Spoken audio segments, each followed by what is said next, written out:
Isang trahedya ang naging pagpaslang sa Supremo Andres Bonifacio. Ito ay may tuturing na madilim na bahagi ng ating kasaysayan.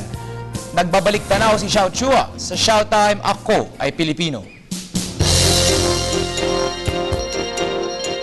Makasaysayang araw po, it's Showtime! Nang lihim na hatulan ng kamatayan ng Konseho de Guerra ang magkapatid na Andres at Procopio Bonifacio dahil sa bayan at tangkang pagpatay sa bagong Pangulong General Emilio Aguinaldo, nagbigay mismo si Aguinaldo ng indukto. Ibinaba ang hatol patungo sa pagpapatapon na lamang sa isang malayong isla.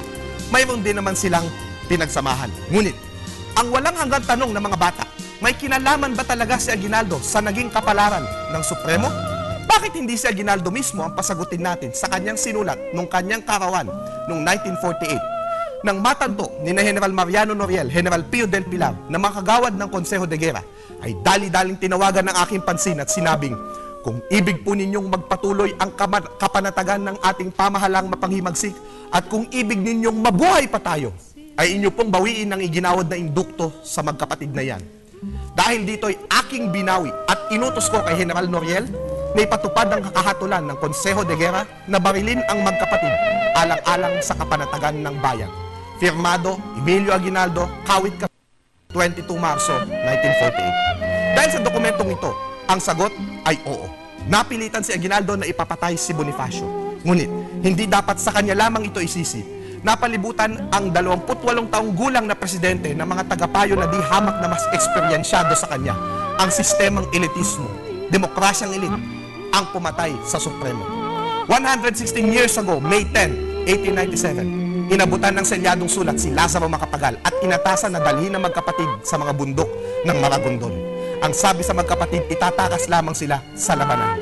Habang nag-aalitan kasi ang mga revolusyonaryo, kinukubkob na ng mga Espanyol ang Maragondon. Ngunit, sa paanan pa lamang ng mga bundok, napagod na si Andres, kaya pinakiusapan na basahin na ang nasa sulat sa kanila na ang laman pala ay ito. Kayo at mga kawal na nasa ilalim ng inyong kapangyarihan ay inuutusan upang ganapin ang nasabing haton na barilin ang dalawang magkapatid. Ayon sa tala ni Macapagal, sabi si Procopio ng nakukuyang. Napaluhod raw si Bonifacio at mamyayakapin siya at umiiyak na nagsabing, kapatid, patawarin mo ako. Unang binaril si Procopio. Muli raw nagmakaawa ng nakaluhod si Bonifacio at sinabing, kapatid, patawarin mo ako. Sagot ni Macapagal, wala akong magagawa. No'y tumakbo ang Supremo at tinugis nila sa kakahuyan at sa malapit sa ilog ay binaril nila hanggang mamatay. Wala tayong magagawa. Ito lamang ang nakasulat na tala na namatay si Bonifacio na guilty at isang duwag. Ngunit, ibang pagkakakilala sa Supremo ng marami bilang atapang at tao. May alternatibong bersyon.